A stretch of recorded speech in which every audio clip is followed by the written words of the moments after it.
Hey you guys, welcome to this week's reading. I hope it finds you well. We're going to begin with a mantra.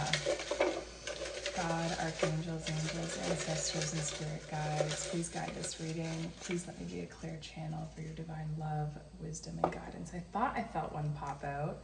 And of course, the one that pops out is I am a leader, which is giving cardinal energy. But since I picked this one, oh, beautiful. 33 on the clock, Christ consciousness, root chakra, I am spacious. This is reminding me of a conversation I had last night, which was about leaving room, holding space for the divine masculine energy to come into fruition. I just want to ding this. And I brought down the Intuitive Night Goddess Tarot. We have the Spirit of Cups popping out. This is King of Cups energy. This could, whoops, I didn't realize you could see all this. We are going to get a channel message from that book though. One of my favorite books, honestly. Yeah. I'm a little bit all over the place because I wanted to start this reading a long time ago and I got sidetracked and I wasn't even sure if I was going to have time to do this reading this week again. So I just kind of, listen to this. I'm a leader. I just kind of dove straight in before I was maybe fully grounded and centered and ready. But there's Odie now coming in to mirror my energy and ground this reading down. And we've got the incense going now, so now I feel complete. Okay, so yeah, Spirit of Cups, this is water sign energy, or just, I want to say someone with an open heart, someone that is very loving. This eel, is it an eel? I think it is, but it's got little fins. I don't know if eels have fins ever? Maybe, yeah. I guess they would have to have something to repel them a little bit. And something about like the moray eel feels significant.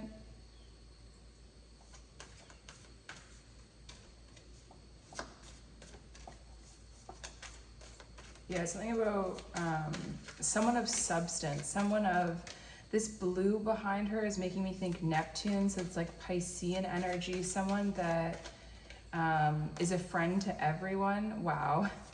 We have Mars in Pisces energy now with the 10 of Cups. This is emotional fulfillment. These are all upright, I will have you know. This is also the card of union. Oh my God. And the Queen of Cups, that's a lot of water, but those are counterparts. We have the Five of Swords at the bottom, paradoxically. And the King versus the Queen, or in this deck, there is no King, it's just the Spirit of Cups. The Spirit versus the Queen. The Queen has a lid on her emotions. The feminine has a lid on her cup. There's an emotional, like reserved kind of energy. And even this, like the blue swirls behind her head are a little more, I'm hearing spacious. So maybe this is a reading for two people. Again, it's like this Spirit of Cups energy is really diving in, stepping forward, and this Queen of Cups energy is in this, I want to say is learning how to embody this more spacious energy, more diffuse, less fixed. We have the Lovers at the bottom, or the Wayfarer in this deck. For the viewer, please, Spirit, what energies for the viewer? And also the Spirit of Cups doesn't have a crown, which feels like there's a level of humble, I'm hearing humble gratitude. Oh my God, you guys, another cup. We have the Nymph of Cups, this is the Page of Cups. This can be an emotional offer or an apology, some sort of sweet new beginning. There's a level of innocence here too, with like she's nude but she's covered. We've got a little narwhal at the bottom, which feels like I'm hearing like perseverance and strength. It's like, yeah, these two individuals mirror each other in that way potentially.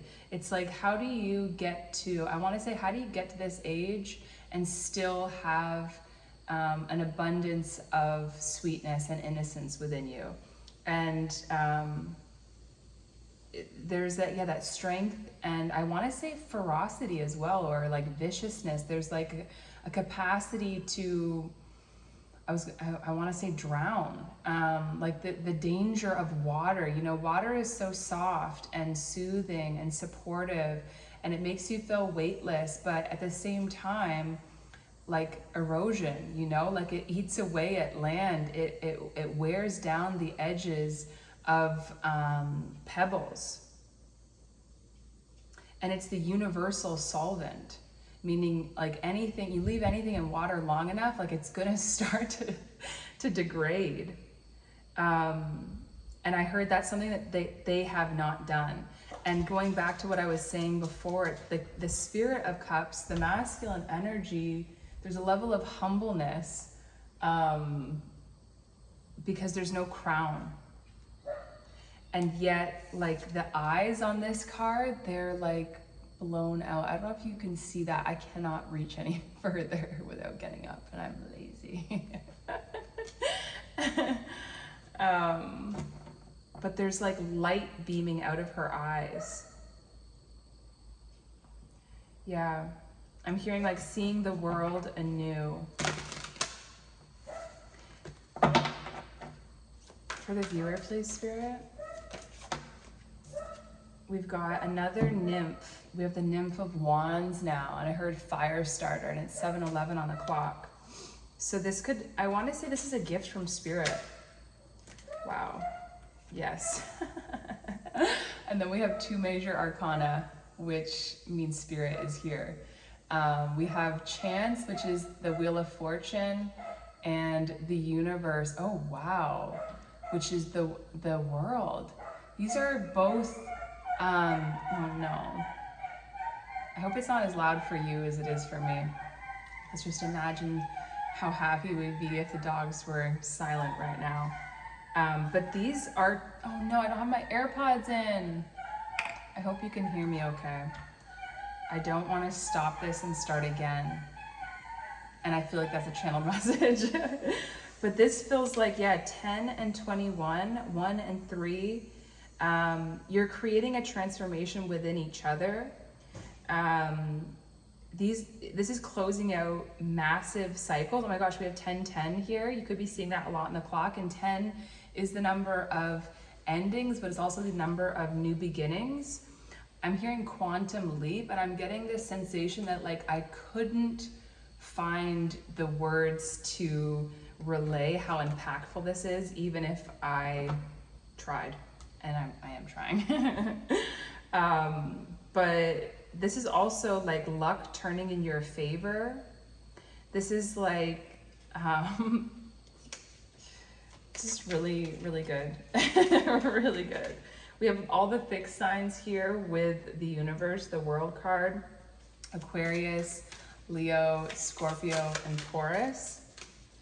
And there's magician energy in this Universe card as well, because she's got the wand, she's got the infinity symbol on her belt. So yeah, and this is right underneath the Queen of Cups, so it feels like the feminine energy manifested this. And I want to say is responsible for rooting this into this reality, into this timeline. The Nymph of Cups for the viewer, please, Spirit. That's like so many cards. But it's the 9 and the Ace of Cups, along with the Spirit of Swords, the 6 of Swords, and the Spirit of Wands. Justice as well. We're not going to take, I just want one card, please, Spirit. The 5 of Wands. That's what I was saying. And then the Hierophant or the Mystic, 5-5 at the bottom of the deck. 959 at the bottom, and now 10. But the Five of Wands underneath the Nymph of Cups is that energy of protecting your innocence. What else for the viewer, please, Spirit? The Cube, stability. Beautiful. Number 18. So yeah, there's a level of safety in this connection. And I'm hearing, and it's born of innocence and something about like emotional transcendence. It's like all this water could be turbulent if you weren't used to riding the waves. Oh wow, and look at this. The waves on the side of the card there, maybe my subconscious picked up on that. And even on this card too, we have the number 13. So this is 9 and 4. We have cooperation.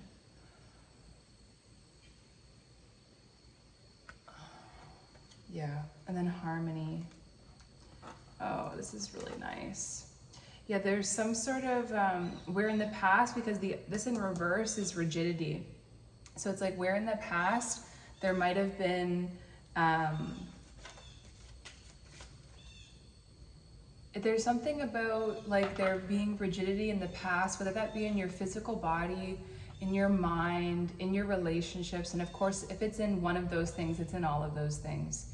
And it's almost like you were scared of your own emotions. And it's reminding me of a channeled message I got, which was, sometimes I hold myself, I forget exactly what it is. I hold myself, well, let's say rigidly, for fear of bumping into my own edges.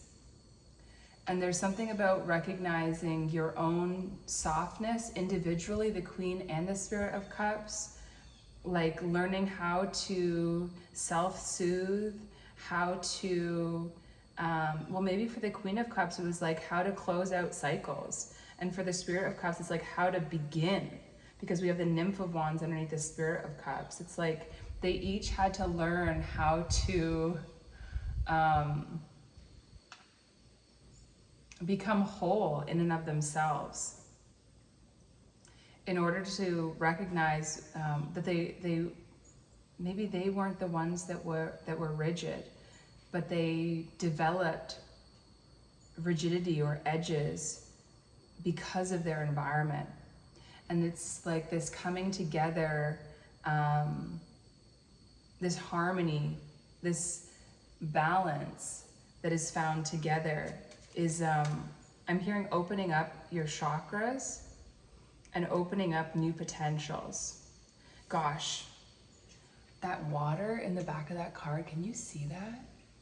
Oh, 13:18 on the clock.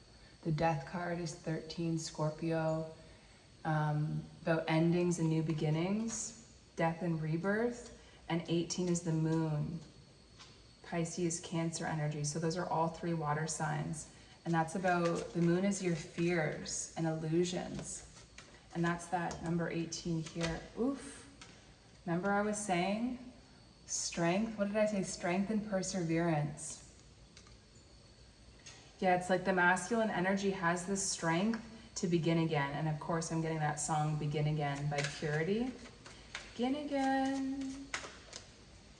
It's, yeah, I'm hearing new awakening, new horizons. It's like, if the masculine energy is the initiator, and it's not cut and dry 100% of the time, but that's what masculine energy is. We all have both. Oof, intuition at the bottom.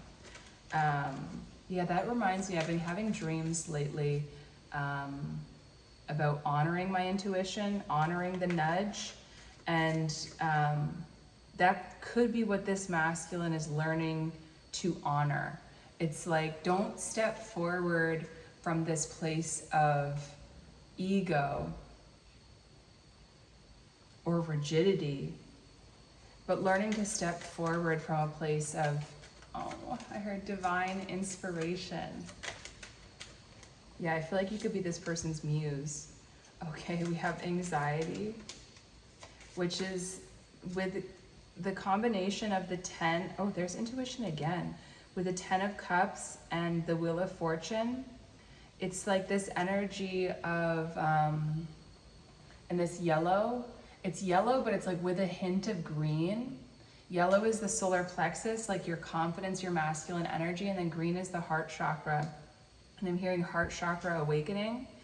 It's almost like this energy of getting what you want and then questioning whether you're worthy of it. Questioning, it's like learning how to trust again. Learning how to trust, learning how to receive as well.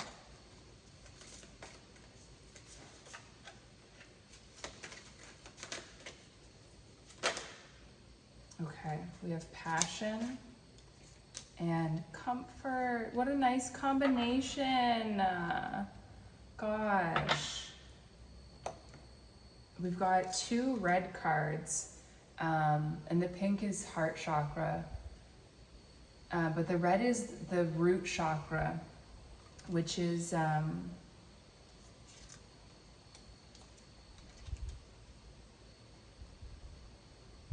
which we got in the beginning with that 33. And that's the stability, that's the safety. It's like the root chakra is the base of the spine. And this is the kind of shape I want at the base of any foundation. I want a solid, stable cube, you know? Like that's just like so satisfying to me because there's the one, there's the box. Yeah, it's like, it might be boring. It might be a little boring.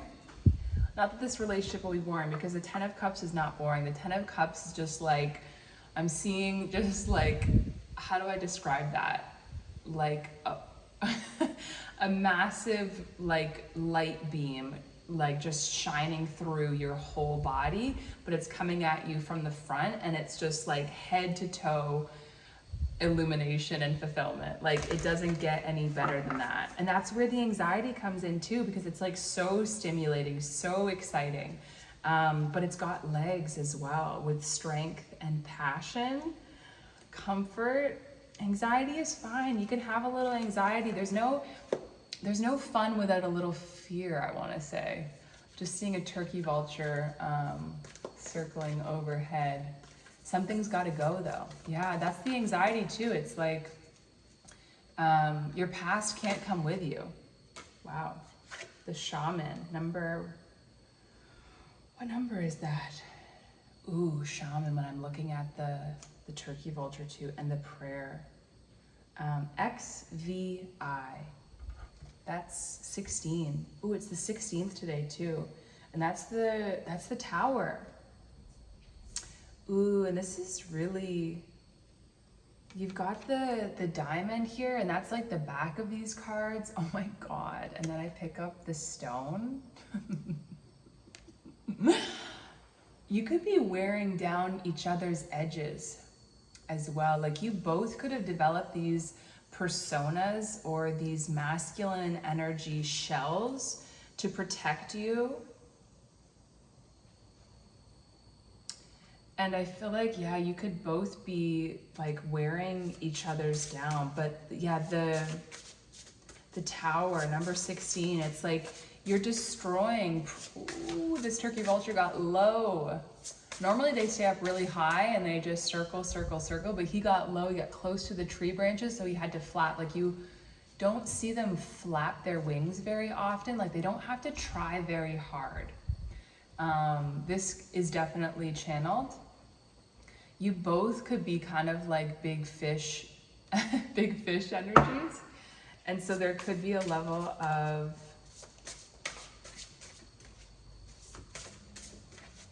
yeah, and I am a leader, I am spacious. These are both powerful energies, but coming from kind of two different, one is diffuse and feminine and flowing, and one is very directed, forward moving and masculine. But it's the law of polarity. What is that? Oh, I hate that card. There's a couple cards in here that I really dislike. And this is number 13, Dream Thief, Refusal of the Call. Yuck.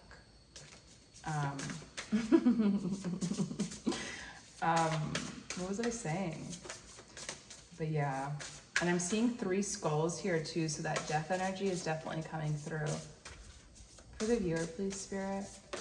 There we go. Yes. Number 5, closing door, completion. That's what we were getting with all the 10s. 10 is the end and the new beginning, as well as the number 13, those skulls I was just talking about. There are maybe addictions, and oh my gosh, look at this, number 55, the farther gate. I hate the way they word this too. Why is it not the further gate? Or even, weirdly, I always read this as the father gate, you know, like masculine energy or father wound. Oh my God, I just thought I saw my pony in that paddock. And yes, so I thought I saw the 2 1 1 1, which is 5, 2 plus 3. I thought I saw my pony up there, and that would be bad because that would mean I had left a gate open, the farther gate. There, and yeah, 555. It's like you're both initiating change within the other. Oh, what's that song? It's like, I'm getting the message of like, basically changes I wouldn't have made in the past, I'll do it for you. And that's because you're both big fish energy. It's like you both recognize the strength and the power that the other person has in their own lives, but also the power you have over each other. With both this comfort and passion, it's like you can both maybe stir up a little bit of anxiety in the other, while still having this stable, solid foundation. It's like I'm willing to close out addictions or coping strategies that I was leaning on in the past. I'm willing to close them out for you. I'm willing to change. I'm ready to change. Now that I have a safe place to land, now that I have an inspiration. Wow, we have Anahata, which is the heart chakra, which we were already talking about with comfort and the anxiety card even, and all of this, what's it called? Water energy. We have Yamas, which it's like the 8 limbs of yoga, but I already forget. Oh my God, and Parvati, she's like the love goddess, I'm pretty sure. Let's just get one more for the viewer. Pranayama, which is breath work, and then Ganesha, which is the destroyer of obstacles on the bottom. These are all upright, but yeah. Now what do I need? What time? 23, 5, 5. Time to change. So that means let's do our channeled message now for the viewer. Okay, chakra 3. This is the solar plexus. I'm going to read the little quote here. It says, oof, when what was done to me was done for my own good, then I am expected to accept this treatment as an essential part of life and not question it. Pain. I'm going to read this part. Okay. It's a little ouchy. It says, but his crying was in vain. No one came to his rescue. When Carl lifted his head and looked around, he suddenly saw why. He saw that each person in the park had a uniformed man standing in front of them. Many had boots stepping on their toes, while others were chained to their benches. Most people on the benches were passively sitting still. Some were quietly reading, while others turned to stare at Carl disapprovingly, scorning his childish and uncooperative outburst. None of the others were complaining about the man on their foot. Why should Carl? Their outrage was aimed not at the man in the uniform, but at Carl. He was living the self, they had long since rejected. This is where the story ends, but we can all guess at possible outcomes. Did Carl continue to yell and scream only to be chained to his bench with the key in someone else's possession? Did he give up his rebellion and learn to sit quietly and passively like his neighbors? Did he rally and create an uprising in the park? Did he transform his jailer? What would you have done? Wow. And then it says, authority relieves us of the responsibility of independent action. I have full body chills. That was haunting. I don't really want to try to decipher it too much more than I feel like you're both leaders, and like I was saying, both powerful. I'm reaching for a blind spot card, even though this is also evoking fear in me. And yeah, I heard you're gonna learn to like it. It's like, that's what life is. And that's what, as I personally let go of addictions, I'm leaning and learning to lean into, learning to love life, like actually life. What is it to live? What is it to be alive? Like, what is the actual substance, the texture of consciousness, as opposed to augmenting it with substances. For the viewer, please, Spirit, a blind spot. Okay. No freaking way. We're not getting this one because I already read it last time, but it's the same card we got, 47, which does tie in perfectly with that channeled message from the book, which it's like looking outside of yourself for the answers. There's an energy current here about responsibility, about integrity, yeah, taking ownership of one's own feelings, and being the leader and the authority in your own life. Yeah. And maybe recognizing where you have given your power away. Number 22 on the bottom there. Number 38. Fascinating that this is also 11. Union. I just heard church bells when I said that. For the viewer, please, Spirit. 2 cards. Didn't we get Bastet recently? Oh, these ones are so boring. I don't want to take them, but it's these ones. Epsilon modulation. I don't know. I'm not feeling it. Let's get another one for the viewer. Just one. I don't want to read 2. Just one. Beautiful. Number 44. Lions. Is it say Ishtar's Lion Gate 888? Yeah, we did just have the 88 portal as well. Okay, let's start breaking these down. I'm getting really hot all of a sudden.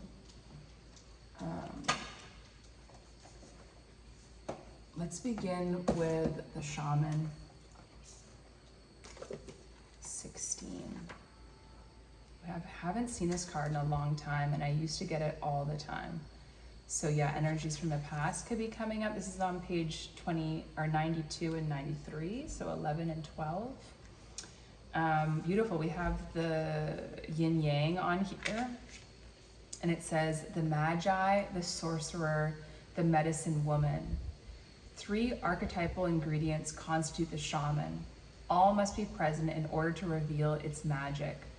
First, the shaman is activated by long-standing and diligent study, the mentor. Second, its orientation is generously and accurately aimed toward the healing of the self, the other, and the culture, the healer. And third, the shaman has a knack for finding doorways to the other world, allowing psychic visions and old magic to leak into this world, the unseen. And the mentor, the healer, and the unseen are all cards that I have seen often. So that's really interesting. In this way, the shaman is a master who bridges the everyday and the sacred, revealing potent power needed desperately in our time. Mother. Mother. You. How? I don't know what to do. I'm gonna close the doors, maybe? Oh my God, close the doors! It's so obvious.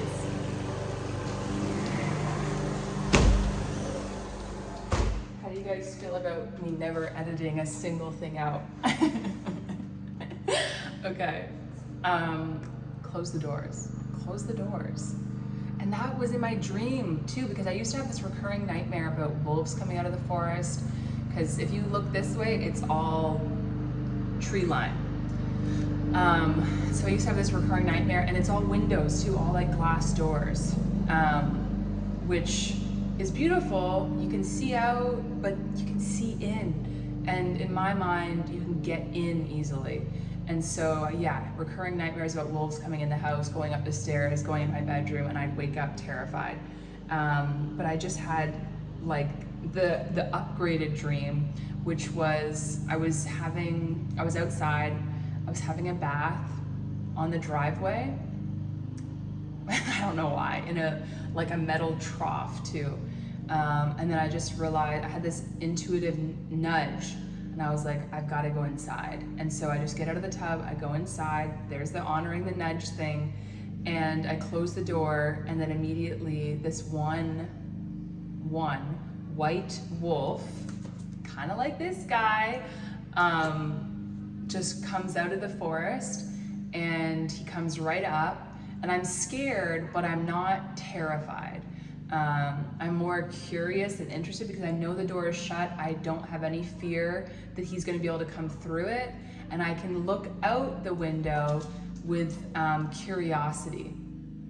And he's looking in at me as well. And so it's like this, yeah, boundaries. Close the door. Close the goddamn door. Okay. It says, yet where there is power, there is shadow. So the shaman must be vigilant in studying their darkness. This card reminds us that the force of healing is ultimately not our own. We must shape it and share it with the world. When light, fearless student and practitioner. When dark, over promises, blames, hurts self and others. Contrary to popular belief, the shaman archetype appears in every vocation. Teachers, directors, surgeons, politicians, and poets are just a few of the faces a shaman may wear. The shaman can't be rushed. Working with this archetype requires study and perseverance. Did I not say perseverance? Strength and perseverance is what I said. I love it. Think of it like brining or marinating. The content must permeate every fiber of its being. Oh, that feels like I am spacious to me. Stunning. I love where this reading is taking us. Okay, next, let's read Anahata.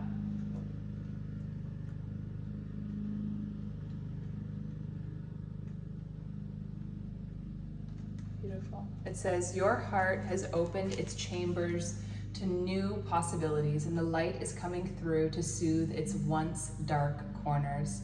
This love heals all and allows you to see all people for their greatest potential, including yourself. This is on page 55. I love it. By putting down your armor, you are truly able to use the intelligence of your heart, which will always guide you in the right direction. Trust the journey of the heart. It may not always make sense to the mind, but it is aware of possibilities the mind cannot yet envision. When you truly live a heart-centered life, there is nothing left to fear. Meditate on the color green and practice heart-opening yoga poses to aid the journey. I'm going to read the reverse meaning just in case that felt like, I don't know where you're at in your cycle, you know. So it says, a heartbreak is holding you back from your truth, and the time has come to forgive. Your heart carries an intelligence, and when you close your heart, you are not able to operate as your full self. To follow your path, it is essential to heal the old wounds of the heart. Repeat the mantra, please forgive me, I forgive you, I thank you, I love you. Repeat these words using the names of every person who needs love, forgiveness, and gratitude. Each heartbreak carries a divine spiritual lesson, and you can hold on to the lesson while letting go of the pain. Honor the soul contract for what it taught you and pave the way open for your heart to love again. Practice tantric eye gazing and meditating on the heart space, and spend time in green nature. Beautiful. There's yamas. 8 stages of yoga, universal morality. It says, your kindness, compassion, and generosity beam to all around you. The ahimsa, compassion you display to all living things, does not go unnoticed. Only honesty flows from your lips. You speak words steeped in truth, satya. You display honor in your asteya, non-stealing, because of your deep sense of brahmacharya, control. You focus on what truly matters, and you have let go of excess belongings, practicing aparigraha, or non-possessiveness. Continue shedding all that doesn't serve you as you blossom closer to your higher self. I feel like that one's basically like, if that doesn't resonate, it told you what to do anyway. So I'm not going to read the reverse meaning. Okay, pranayama. Yeah. Control of breath. You have inhaled the beauty, joy, and magnificence of life and have exhaled the toxicity, stagnancy, and dullness. Now it is time to use the prana, energy you have cultivated deeper toward your truth. With this control of the breath, you can control your life. So where would you like to go? If you're seeking more rest, tranquility, and luxury, breathe slower. If you're seeking more energy, speed, and raja in your life, breathe faster. Through pranayama, controlled breath, you can decide how you want to feel and when. Begin the study of various pranayama practices such as alternate nostril breathing and breath of fire. Use it in your life to magnetize your direction. Beautiful. And Parvati, goddess of devotion, love, and yoga. You pull upon Parvati when you've taken immense action toward becoming your highest self. Ooh, that makes me want to cry. In Hindu mythology, Parvati was in love with unattainable Shiva, who was deep in the mountains practicing yoga and detached from the material world. She knew he needed the feminine to bring him down to earth, but he was totally inaccessible. Instead of chills all over. Instead of begging and pleading, Parvati decided to become her highest self and seek enlightenment through yoga. Her family objected, saying women cannot become yogis, but she headed to the mountains anyway, where she stood in a frigid stream, balancing on one leg for unaccountable months or years. Eventually, Shiva felt her immense energy and fell in love with her because of her strength and determination. Parvati represents commitment to practice, unbreakable willpower, and the power of self-transformation. Continue your journey toward enlightenment. Wow, that was powerful. Chills all over. Okay. Oh, I'm kind of getting tired, you guys. Let's do the blind spot. And then the final one. But I think I'll still get some channeled messages from my deck too. Ooh, reactivity. If you have drawn this sigil, you are currently emotionally reacting instead of responding. Page 99. This might be the door that needs to close. This might be why all this water is out. Reacting instead of responding, and you are not seeing why you are reacting in the way that you are. As people, we only react when we feel deeply threatened. The reality is you feel unsafe and at risk in this scenario in some way. When we feel threatened, our survival mechanisms take over our capacity to objectively view or understand the situation at hand. These mechanisms make us act immediately. We react in order to avoid, postpone, or nullify the threat of loss. Like a gunshot shooting off a bullet, we act so quickly that we make serious mistakes, which we can't take back and may spend a long time paying for.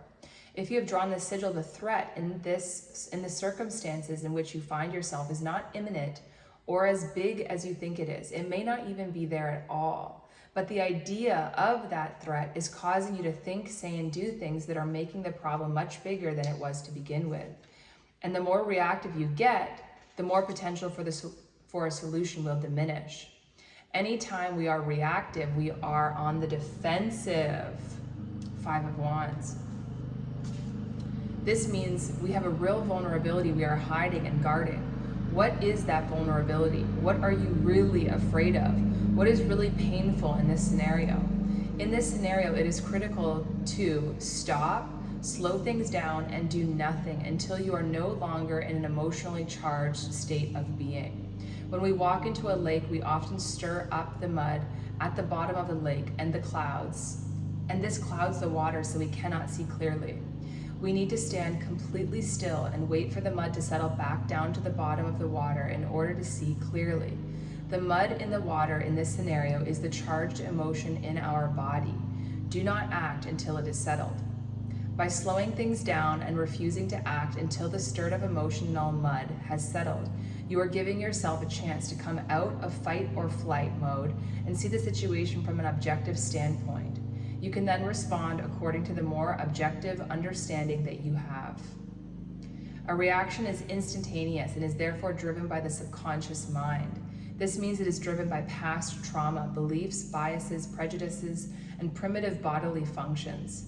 Because it is a function of the subconscious, you do it without thinking. Response, however, is driven by the conscious mind. It happens when we make a decision after evaluating long-term effects, the impact on others, as well as our deepest values and personal truths. Because it involves conscious choice, it is a byproduct of free will. If you have drawn this sigil, you are being asked to respond, not react. If you have drawn this sigil, it will benefit you to spend time, accepting the energy of sigil 30 as well as this one, to coming to an okay, I don't have the willpower to finish that sentence. But the reason I said interesting is I did turn to that number 30 when I opened the book, and page number 77, Spirit, and it's short-term thinking. It says you are not thinking and doing things with long-term implications in your mind, and this will come back to bite you. People tend to have strong preference for immediate payoffs as opposed to delayed payoffs, even when the long-term payoff far outweighs the short-term ones. This may be leading you to make choices that your future self would prefer you had not made. The bottom line is this: if we are making decisions for the future or making decisions for right now, we will often make different decisions. This is painful to read, but I feel like it's very balancing for how beautiful the rest of this reading was. And yeah, let's see what this one is now, number 44. This might be one of the last cards, if not the last in the book, actually, which always feels, it is the last one, isn't it? It says, your heart has a heightened connection with the higher realms of consciousness and light. A blessing, empowerment, and positive omen shall enter your world. Doors will open for you. There's so many doors. Yeah. Abundance and prosperity are headed your way. Take care of your heart. Ask for spiritual assistance, and it shall be granted. Something negative is going to transform into something very positive. 44 on the clock. Ishtar is the queen of the night, a dark goddess of loss and letting go, but also a priestess of light who holds the keys to renewal from suffering. She is relentless in her pursuit of the path to true inner freedom. She willingly surrenders her attachments and her identities, even separating herself temporarily from her loved ones, with such boldness and confidence that she crosses into the realms where others dare not go. She experiences vulnerability, and in that state discovers deep truth. Ishtar is the capacity of the soul to integrate our experiences.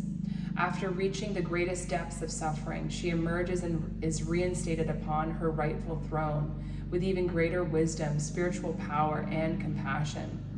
In her reading, she is a guardian and symbol of resurrection. You shall rise again. Those who have felt as though their identity or any other marker of security has been torn away from them are her children. They will find their way back to peace and prosperity under her auspices. If you have been suffering, this oracle indicates an end of the struggle is imminent. You shall be restored with so much more than you have lost. Ishtar is depicted in the Queen of the Night relief that dates back over 4,000 years from ancient Babylon, which was located in the lands of present-day southern Iraq. She is a bird woman priestess with talons and wings, flanked by owls and lions. She holds sacred tools. A rod and ring in her hands is a rod and ring. I do that every time I read this passage. In her hands is bejeweled and naked, symbolizing her power and freedom. I don't think it's me, actually. I think it's how it's written. Her symbols are the gate, the 8-pointed star, and the lion. She is considered the goddess of the planet Venus, and the star Sirius is also sacred to her. Its rise each year marks her ascent from the dark realms, which ensures prosperity and good fortune for the year ahead. Her jewels and tools represent her great power and effectiveness. The stars represent her higher consciousness and loving wisdom, and are a sign of great blessing for your life, indicating prosperity, peace, healing, and love. The lion's gate falls when the sun is in Leo. Leo is the sign of the lion, the astrological ruler of the heart, and the animal totem sacred to Ishtar. The rising of Sirius took place on 26 July in ancient Egypt, which marked the beginning of the Egyptian New Year. In modern times and different latitudes, the gate for the rising of Sirius varies considerably. Nonetheless, the 8th day on the 8th month is considered especially potent, and when combined with the 8-pointed star of Ishtar, the numerical frequency of the spiritual portal or doorway that opens on 8 August becomes 888. The 888 frequency will stimulate your soul in its unique way. It facilitates a deepening intimacy between the spiritual worlds and the earth plane, an amplification of light and an outpouring of positive blessing for humanity. It is believed many, if not all, cosmic avatars who come to earth as advanced spiritual guides hail from Sirius and make their blessings increasingly available to humanity during this opening between the worlds. This oracle brings a message of breakthrough and healing, of a significant lightening up of your life, and the end of a deeply challenging cycle in your life. There is a special divine dispensation augured by the oracle of Ishtar's Lion Gate 888, where hope has been difficult to find or all seems lost. The light shall return, and beautiful blessings are destined to unfold in your life. Interesting, that book is normally written so fluidly and beautifully, but that felt a little awkward. But that's where I'm gonna leave this reading.